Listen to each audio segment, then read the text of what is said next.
If you're tired of not making progress and you're ready to be the artist you know you're meant to be, you're in the right place. You're listening to the Singer's Path podcast. The Path, or Performing Artists Training Hub, will cover everything, including singing tips that actually work, advice from top industry professionals, and life-changing mindset shifts. Out with the starving artist and in with the thriving artist. I'm your host, Sarah Bishop, professional singer, actor, educator, and entrepreneur. I'm not afraid to speak the truth and stop the gatekeeping of quality information so you can actually become the artist you dream of being. So let's get on the path, shall we? Even though we're all on our own journeys, it always helps to have a guide. Hello, and welcome back to the Singer's Path podcast. It's me. I was actually just at the theater. I'm in New York City right now recording. So again, if you're hearing like clicks and hissing, that's my steam heat. Steam heat. That was also kind of a mix of jitterbug, which was odd, but you know, here we are. Here we are. I'm in New York. I just saw Oh Mary on Broadway with Betty Gilpin, and it was like super funny. They were very loud the whole time. I was a little bit concerned for her voice because she was like screaming the whole show. But brilliant. The commitment was out of 10. I laughed. I even cried. It was great. So go see Oh Mary on Broadway. Anyway, today we are going to do something different. So the first couple episodes, right, we talked about just like basics of technical terms that once we get a little clear on those and like are understanding what I'm talking about, you're going to benefit a lot more from this podcast. So like I wanted to make sure that was thrown in there so that we had that opportunity to all get on the same page no matter what level you are. And this is the episode where I'm going to start to express what I've heard a lot from either students coming into the studio and sharing their stories or just my own life and the commonalities of the experience of being a singer and studying singing. I make a lot of content around this. Obviously, that's like what my whole page is like embodying what it means to study singing. Because if we're for real, like studying singing is like kind of isolating and like you're by yourself with your teacher and like you don't often experience singing unless you're in a choir, but then you're not like individually, collectively sharing, I mean, most of the time, what you're internally processing and like what you're witnessing as a singer. So this episode is really dedicated towards bringing light to those stories and to maybe hopefully make you feel seen, whether you are a self-proclaimed singer that's out of the closet or not. I think anyone who has a love for singing and at least a love for music can relate to some of these stories in some way. Now, this is also just a little bit of a tidbit of what we'll be exploring more in our free class, Starting to Sing a Safe Place for Singers. It's specifically designed around helping new singers or people that haven't allowed themselves to start to sing to get their nervous systems and their bodies feeling safe so that they can go into a lesson and like kick ass and like feel like they're really present and they're confident and they know they should be there. But again, this free class is open to all levels, and we're going to be exploring some of these stories and narratives, these common belief systems and experiences that singers go through in the class as a way to bring light to them. So this is just like almost a little preview into the kinds of things we'll be discussing. And then I invite you throughout this episode, like if you're like, hey, that's me, or hey, I've had that story before. You know, I mean, I'm not a therapist, again, but maybe like have your journal on hand, like maybe think about it later, maybe go on a walk and be like, my uncle did shame me for my voice. And there was this one time where I felt this way about it. And maybe just like being present with possibly some narratives that might be like lying lying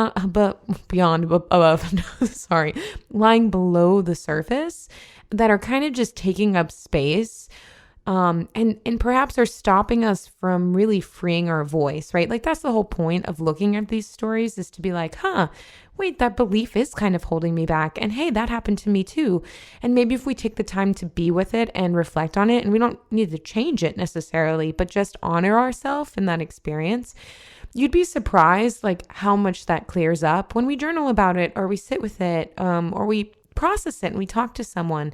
So I'm just excited to bring these things up. And of course, if you have a singer experience that you think is common or you'd like to be highlighted, you can always DM me on my socials at Sing with Bish. I'd be so happy to bring more to light. Maybe I'll do a part 2. But again, these are just the ones that I have seen. They're the most common from all the people that have come into my studio. And again, before I dive in, if you're interested in that free class, the Starting to Sing, the safe space for the new singers here, go down below, like stop what you're doing right now, pause the episode and go sign up for that event, because it's free. And like, why wouldn't you? Like, I honestly don't even know why you wouldn't. But all you need to do is put your email address and you'll get instructions and the details about the class. As of right now, when I'm recording this, it's for March 26th. And it'll be in the evening on Eastern time. I just really want a way to connect with you guys and help make the experience of singing a little easier. So stop what you're doing, go do that, and come back to the episode. Okay, I digress. Let's get into it. We're first going to highlight stories of the people that have come into my studio that really didn't allow themselves to even call themselves singers until it pressed on their heart so much that they were like, I cannot possibly continue living and possibly go my whole life without trying this, because it's on my heart so much. But these stories that I'm about to talk about that are so much more common than you think, were pressing on these people so heavily that it stopped them for years and years and years from taking themselves seriously and actually just doing something that they enjoy. So this is dedicated. These stories, although they're not specific, I think are pretty universal. And I really hope that you resonate with some of these. So this is does this sound familiar? All right. You love to sing as a child. Okay. You would sing all the time by yourself. You loved music. You loved singing along with music. You liked to sing at school. You were uninhibited. It felt good. It felt free. When I was teaching this class originally down in Costa Rica this year, I asked the class, and I'll probably do this in the live class at the end of March as well. I asked the class, hey, let's just close our eyes and remember what it felt like when we were kids, when we were starting to sing. Like, what were some emotions and descriptive words that you could use to describe the feeling that was singing? And some beautiful ones came up, which it was like exuberance and ecstatic joy were some of them. A big one was freedom. And if you can just close your eyes right now and imagine that and think, wow, what did it used to feel like to be so free and so uninhibited that your body was completely filled with joy, expressing it through song, right?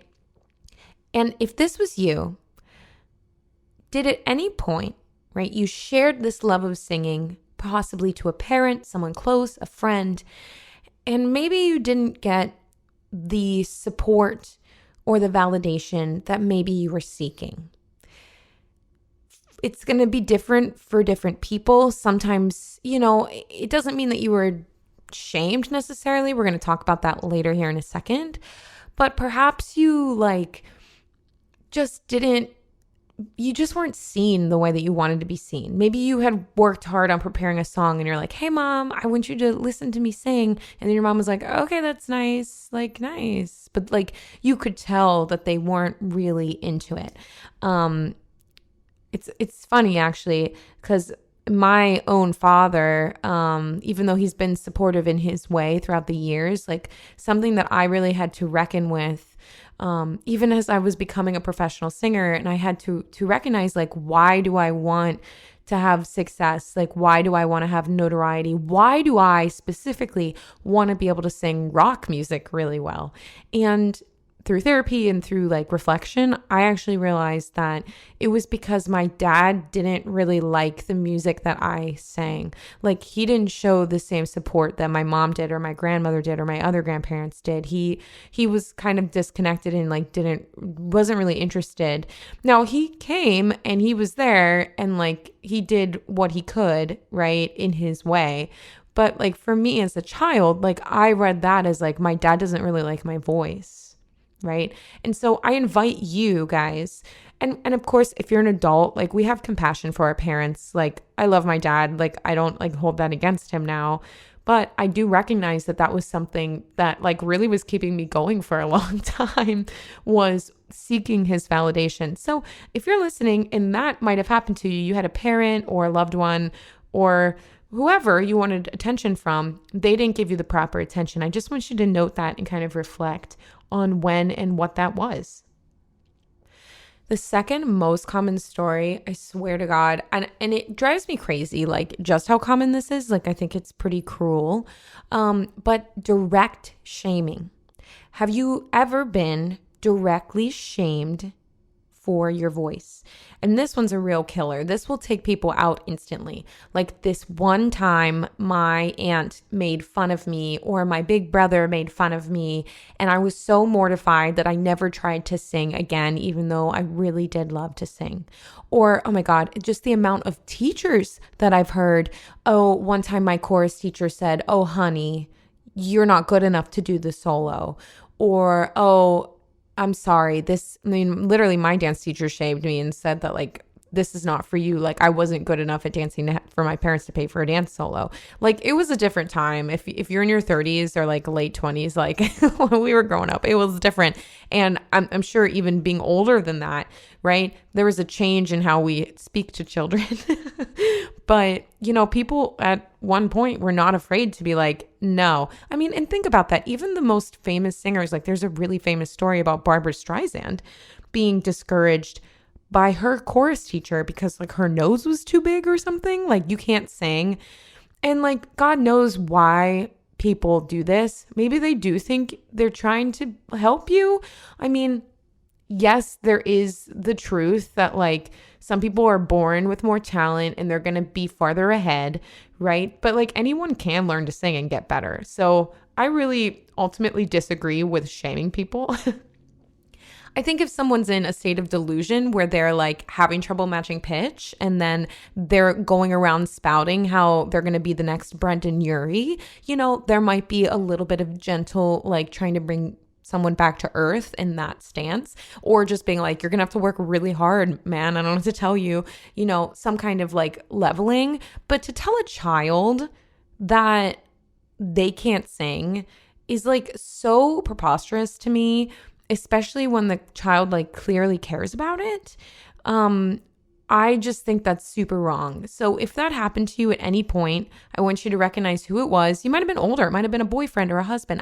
I've heard stories of like someone's ex-husband saying that that you know, the wife's voice made their skin crawl, or like, I mean, you can be shamed in any way.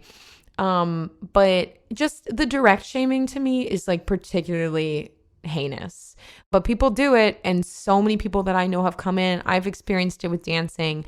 And if that's you, I'm so sorry. And I see you. And if it's bringing up emotion already, we're only like 10 minutes in, just be with it at this point. Okay. The other thing, and this is kind of crazy because I think this affected everybody in some way, their singer story and how they show up now, even if they are a professional singer. This one is crazy, and it's indirect shaming. And maybe like you were in choir and you watched your choir teacher kind of like yell at someone else. And then you took that in as being like, oh my God, I can never sound bad like that person or I'll get in trouble. Like it could have been something like that. Or it could be this one. Ding, ding, ding. Huge, huge flag. American Idol. Not that I don't love American Idol. Okay. I think American Idol was a great form of entertainment. It brought a lot of amazing singers into this world. Kelly Clarkson being one of them, one of my favorite singers that I've always looked up to. But I think there was something particularly cruel for that television show to purposely pick people who were probably unwell mentally and put them on television and shame them in front of the entire world. I think that's wrong. And I think also what it did is it made a lot of people that maybe didn't feel like they were the best singers, but like still wanted to learn. Like, I think it made them hide and never even try, because it was like, well, this person's obviously not very good, but like, I'm not like that good either. So like, if I was to try to sing, I would be rejected. Like, I would be shamed. I would be outcast, right? Like, the shaming and the humiliation of these people was so vast and so deep and so sad that, like, I know as a child I was affected. And again, I still became a professional singer, but it was like, oh, well, I can't really truly be seen until this singing is perfect, right? And I've had people come into lessons being like, this is my first lesson. And I hear them sing and they're like really good. And I'm like, why didn't you start earlier? Like, why? And it was like, well, I was just so afraid that maybe I wasn't any good, because it was almost like, especially like years, like not even that long ago, and it's probably still here, like in the air a little bit, but more research has come out about getting better at singing, right? But it was like, well, if you weren't just born with it, if you weren't just born singing like Kelly Clarkson, then you shouldn't even try, right? And I think that was just emphasized over and over and over again on American Idol. And yeah, you just watched public humiliation and public rejection, which is a basic need, by the way. So if your body goes, oh my God, I can't do this thing because I will be rejected by society, like obviously you're not going to want to do it. No wonder you're scared to sing, my Lord. So that's why we're kind of introducing this and why this is part of the class we'll be teaching, because in order to get our body to feel safe, we have to like acknowledge why our body has stopped us from singing in the first place. And truthfully, it was to keep us alive so that if we really truly, if our subconscious really truly believes that if I sing, I'll be outcast, like in our human brains in survival, to be outcast is to die. So like, just know, I know I sound dramatic, but like really, some of these fears can really come down to that. They can be like that visceral. Okay. So we've covered, maybe you didn't get the validation that you quite needed from a loved one or a parent or someone close to you. You could have been directly shamed by someone, and then maybe you just had some indirect shaming, and American Idol was a big one that we witnessed here. All right, I'm going to move on to another story that I see so often, and I even saw this in my own family. And the story is, there's already someone really good in my family who is the musician or who is the singer. And I can't also be the singer because they're the singer and like that's their thing. So I'm not going to like do it because I'm not as good, or maybe I don't like it as much, but like I do kind of like it and they've claimed it, but I love them, so I'll let them have it. Or I don't want to compete with my sibling or my parent. Does that sound familiar to you? And it's interesting because sometimes we can have multiples of these. Like we can have experienced multiple or all of these iterations at some point in our life. But in my family in particular, I was not on the side of not having singing, but I was with dancing. So a little bit about my family. There's 4 siblings. So I have 3 sisters and I'm the oldest. And as we were growing up, my parents like got us really involved in extracurriculars, which is great because we got to explore a lot of things. We're very heavily involved in dancing, and we had taken piano for a long time. So then that kind of segued into singing. And somewhere along the way, it was kind of realized that dancing was more of the strength of like the 2 middle sisters, like my 2 younger sisters under me, and that singing was really more for me and then my youngest sister. Like we were the ones that like kind of were like the singers. However, everybody danced and everybody sang and everybody liked to do all of them. And I reflect on this, and I've heard this from my sisters before where they've been like, well, you were, singing was your thing. Like dancing was my thing. Like I just pursued that. But like now they're in their adult life, and I sense that they start to miss it. Like they have beautiful voices too, but they didn't get nurtured because they chose, and and they wanted to step back, but like I guess if they desire to sing now, they have just as much of a right to express. They had just as much talent as me and my youngest sister, but they put it aside. So is that something that maybe is coming up for you? Maybe not. Maybe you've witnessed it.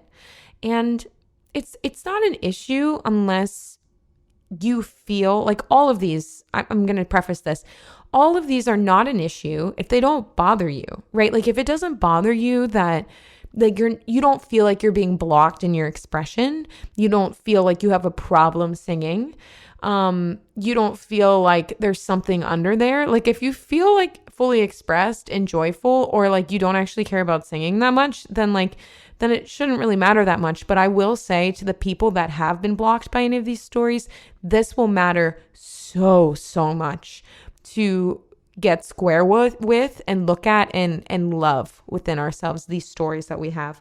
So yeah, for my sisters, if they're ever listening to this, I wish that they could reclaim it if they so desire. If that's something that brings them joy, that they have the invitation, and not for me, like at any point, like any person can reclaim their love and joy for something, no matter if they studied it their whole life or not. It doesn't matter. Singing is for everybody.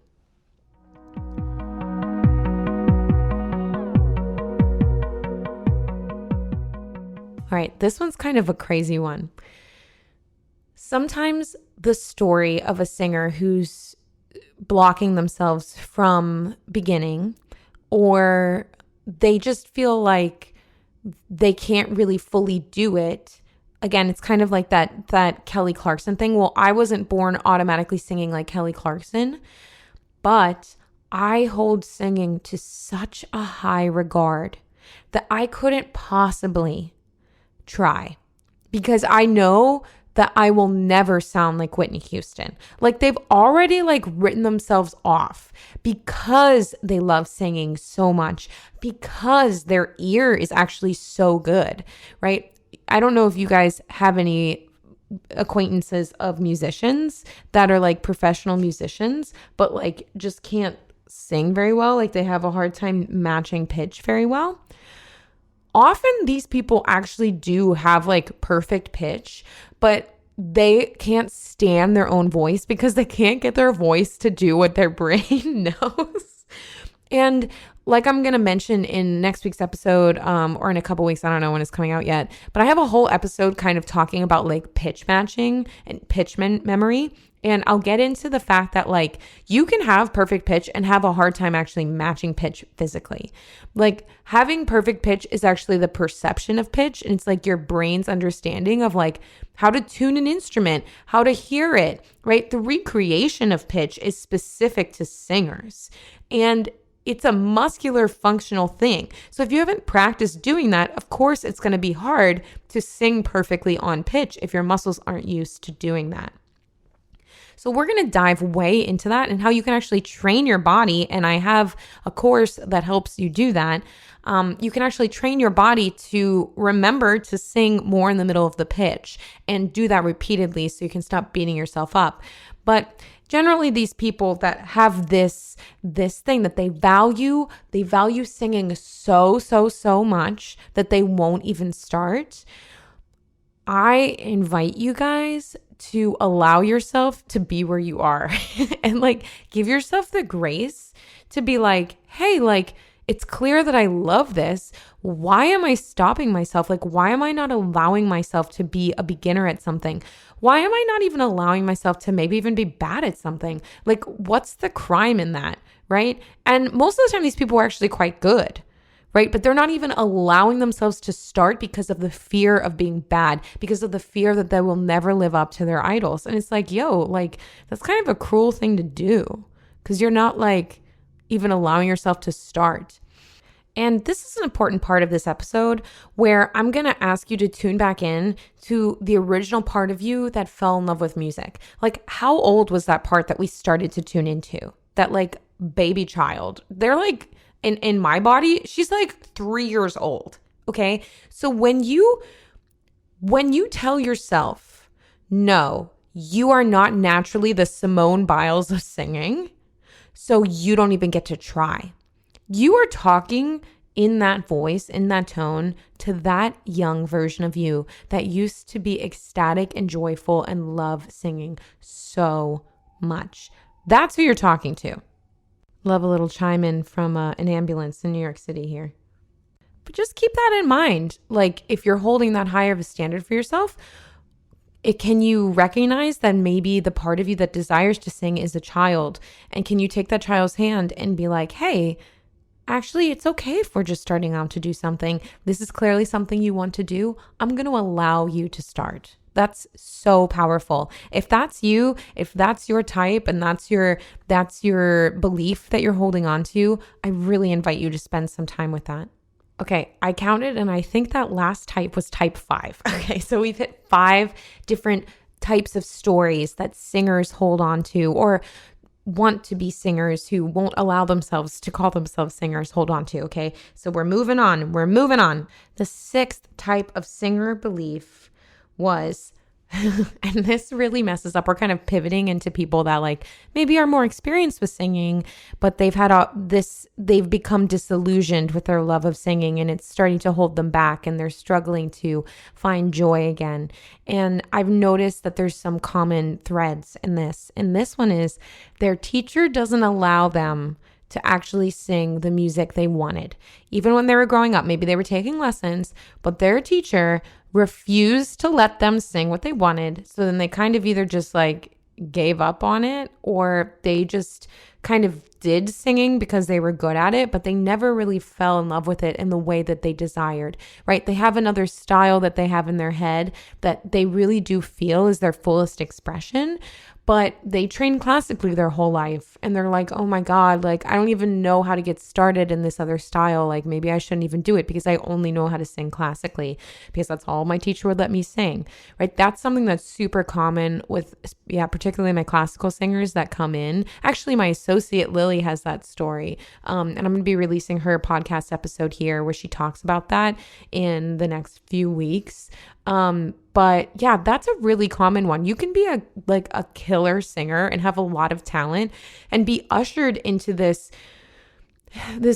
route of singing that actually doesn't bring you that much joy. And then you have this like crisis around it because you're like, well, why am I singing? Am I just doing this because I'm good at it? Like, do I actually feel fully expressed? So if that sounds familiar, again, take note. Type 7 we have here is you're a really good student and you're like a high achieving person and you start to take singing so literally that it sucks out the joy out of it because you're obsessed with being perfect.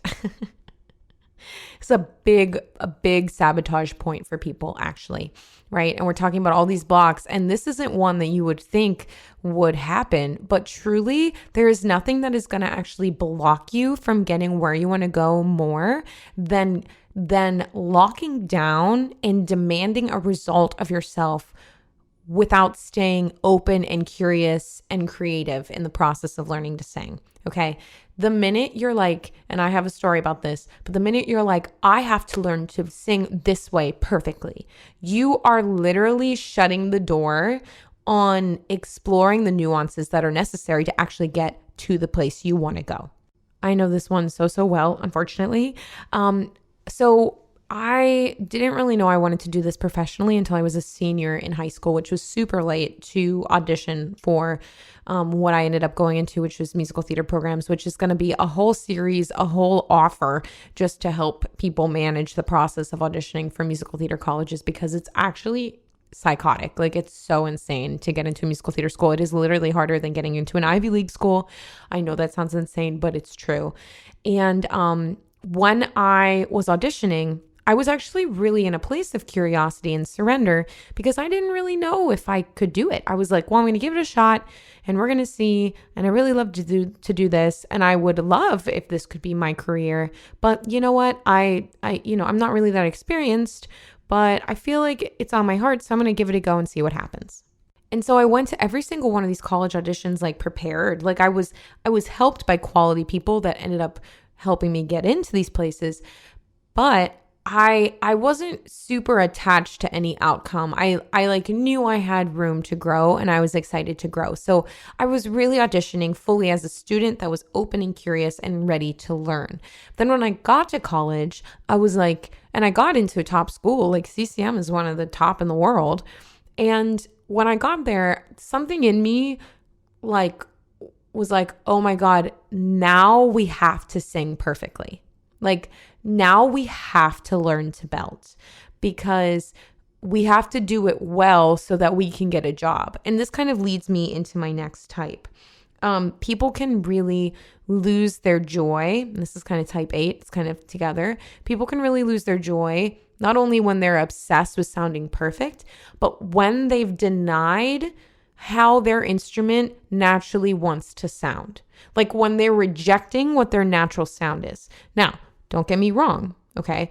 If your voice really wants to sing opera and it sounds really good on classical music, but you don't like that kind of music and you want to sing something else, by all means, you can learn to sing something else, okay? You can functionally learn how to, what I like to equate to like playing, you can learn to play your voice in another way. Just how like a violin can play symphonic music, it can also fiddle, okay? So you can learn how to do that, but you have to understand what makes up that style and you have to understand physically how to get your body to align in that way. That's why we're going to have full episodes about why belting is like not the same as singing classically. And you cannot go into belting thinking that the technique that you had in classical music is going to work, because it's not. So yes, like you can learn to sing any style you want to. Absolutely. But you're still going to sound like you doing it. And your voice naturally is going to sound better on certain things than others. It just is. Like that's your talent. That's your natural expression. Okay. But what happens is, and I was one of these people, and this caused me so much misery later and sucked out so much of my joy and blocked me, like we're exploring in this episode, because I wasn't embracing like what I was naturally good at. And part of that is actually because when I was looking, and this is a whole other conversation, when I was looking at what was hiring on Broadway, it was starting to shift. Like even from the time when I auditioned for schools and I could sing in what I'm really good at, which is like a more legit classical style or a Disney style, a prettier style, that was fine when I was auditioning, like a more classical sound, but it was changing. And by the time I got through college and I graduated, everybody was like, oh, you only sing pop rock now. And I kind of knew that shift was happening in college. So I started to panic and be like, oh my God, like I have to be a pop rock singer. And this brings me to my next point of misery and being blocked. I didn't feel that actually anyone could help me. I didn't feel that I related to anyone and that anyone was giving me an answer that was actually getting me somewhere. And this was happening, this block and this belief of like, no one can help me. I'm stuck just singing the way that I am, and I've rejected how I originally sound. That was such a cesspool for misery and getting in my head and sucking all of the joy out of the music.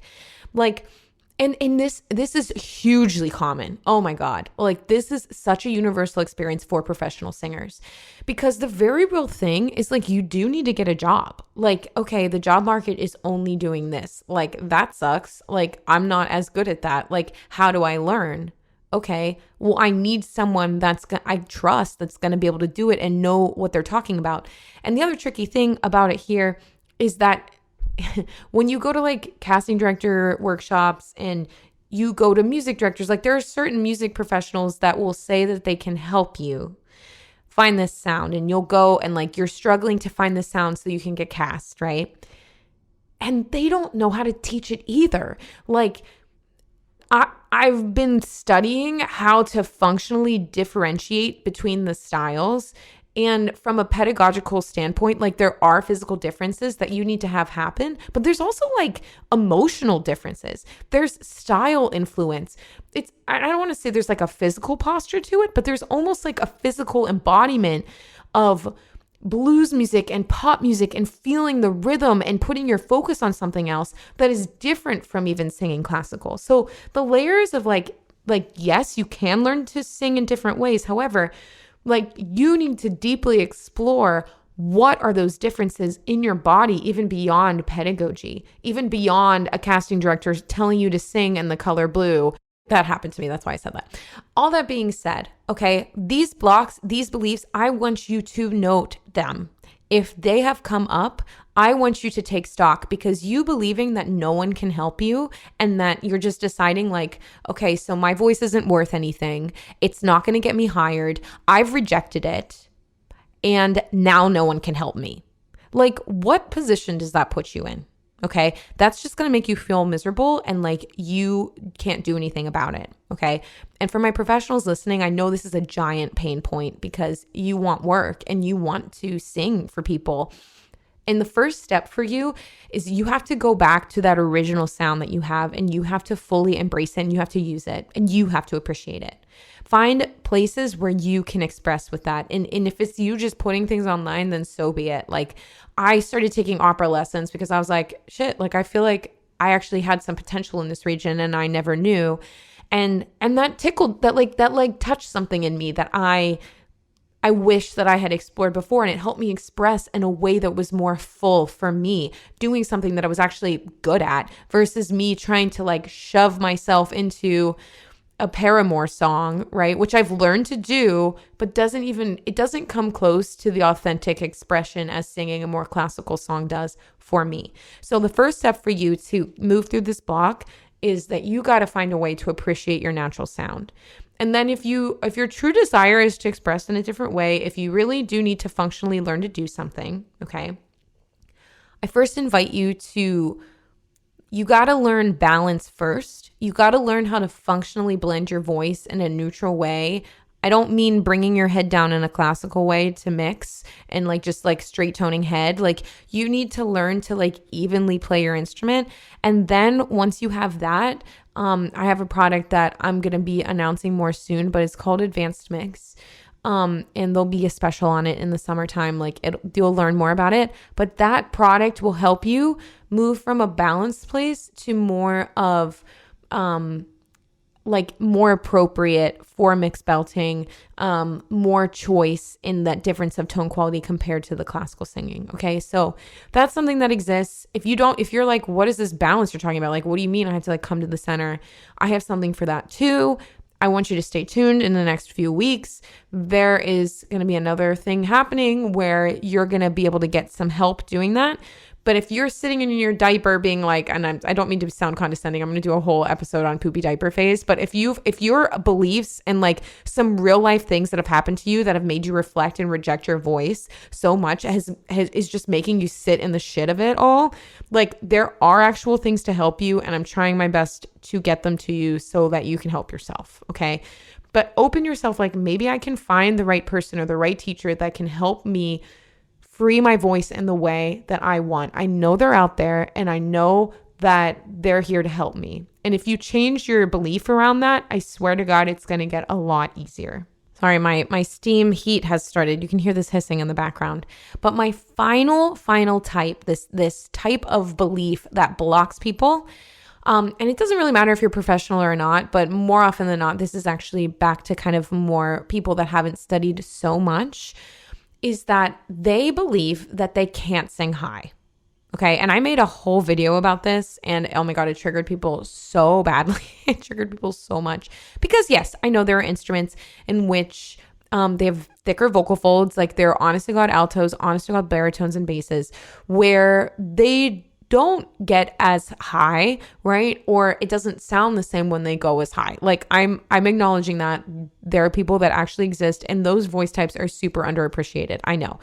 However, range is not really always associated with voice type. Like, voice type's kind of bullshit anyway, right? So range, you can learn to stretch your range despite anything, right? Like, you can always learn to like stretch the notes that you have available to you, whether you want to call yourself an alto or not.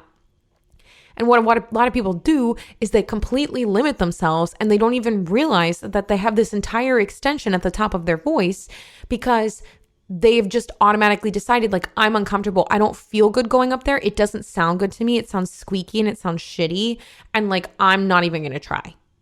And that, I can't even tell you how big of a block and how much that's getting in your way. And if you can just, for a second, find someone you trust, again, that can help you, right? And this is in the offer that I'll be releasing here. It's called Pillars, okay? But you're going to learn more about it here soon. If you have the right curriculum that will actually help you freaking be there and get it stronger, right? Like it will get better. You'll have access to parts of your voice you didn't even know was there. Okay. So instead of limiting yourself and not allowing yourself to express in that way or explore in that way because you just don't like how it sounds, I really invite you to sit with it, to get curious about it. Go, why do I hate to sing high? What happens in my body? Maybe you are having a very physical reaction. Like it hurts. Like I can't get higher. Then you need help. Okay. You need someone that can hear you, that can help you adjust, or you can stick around and listen to for Pillars when that's released here in a few weeks. And you can use that as help because I can guarantee you, you have more notes than you think you have available to you. My whole purpose of making this episode is to get you to recognize where these beliefs that we might have picked up and these blocks that we might have picked up are stopping us from fully being who we want to be as singers. And you know what's crazy is that singing is like, this podcast and talking about singing is so much more than just about sounding good. Okay. When your voice is free, other things shift and unlock in your life in the craziest ways. It's almost like it can be related to speaking up for yourself, saying what you want, right?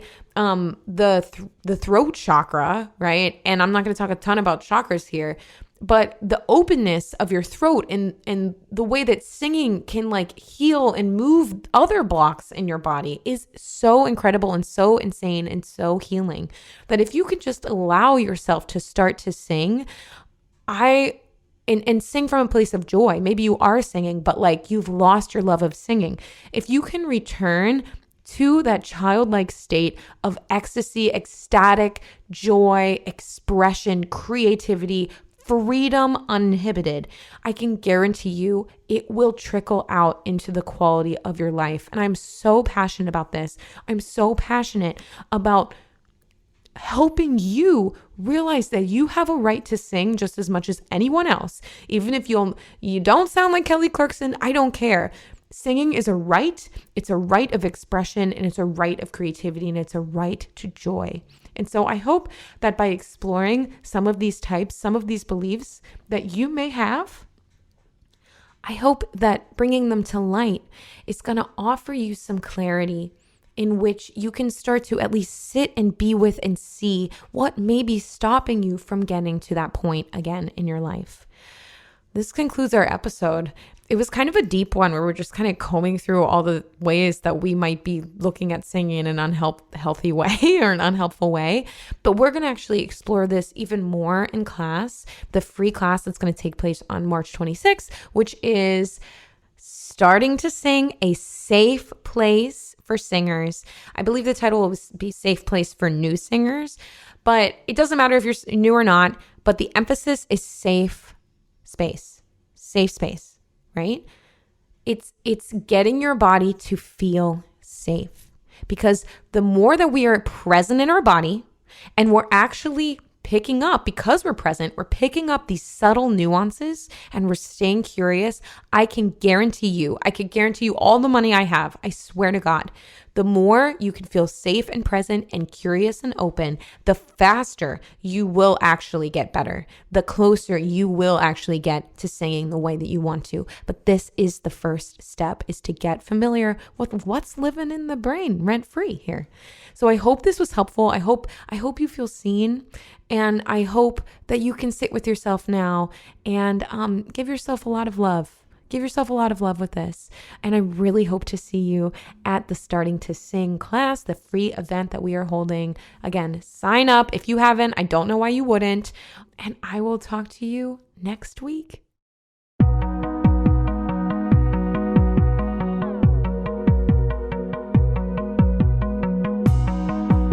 If you enjoyed this episode, please leave a 5-star written review on Apple Podcasts. This helps me get this information out to more artists all over the world. Let's work together to spread the joys of music. Until next time, I'm your host, Sarah Bishop, signing off from the Singer's Path podcast. Thanks for listening.